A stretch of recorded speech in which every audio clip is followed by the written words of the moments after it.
Welcome to the world of C programming. In this video, we will be writing and running your very first C program. We will introduce you to the fundamental concepts of C programming using the Hello World program. You will learn the basic structure of a C program and understand the compilation and execution process. Here is the basic structure of a Hello World program in C. The first line, enclosed in a **** and ***, is a comment. Comments are used to describe the code and are ignored by the compiler. The second line, #include sign standard input output.h greater than sign, includes the standard input-output library, which provides functions for input and output operations. Next, int main open and close parenthesis is the main function where the program execution begins. The code within the curly braces is the body of the main function. Inside the main function, *print message to screen is another comment. The printf function is used to print text to the console. In this case, it prints Hello World, followed by a new line character which moves the cursor to the next line. Finally, return 0 indicates that the program has executed successfully. Let's walk through the process of compiling and running a C program. Step 1. Create a source file, typically named with a .c extension, such as hello.c. Step 2. Compile the source code using a C compiler like GCC. Step 3.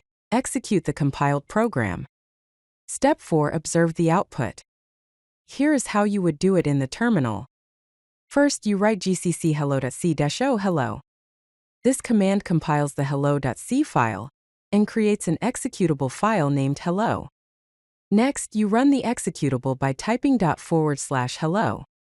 This executes the compiled program and prints Hello World to the terminal. As you begin coding, keep in mind the following troubleshooting tips. First, check for missing semicolons at the end of statements. Semicolons are crucial for marking the end of a command. Ensure that all curly braces are properly paired. Each opening brace must have a corresponding closing brace. Verify that header files are correctly included using the #include directive. Also check for typos in function names, as C is case-sensitive.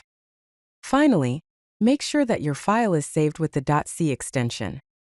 Here are the next steps to continue your journey in C programming. First, learn about variables and data types, which are essential for storing and manipulating data. Then, explore input and output functions to interact with users. Next, study operators and expressions to perform calculations and logical operations. Understand control flow statements such as if, else, and loops to control the flow of your program. And finally, practice with simple programs to reinforce what you have learned.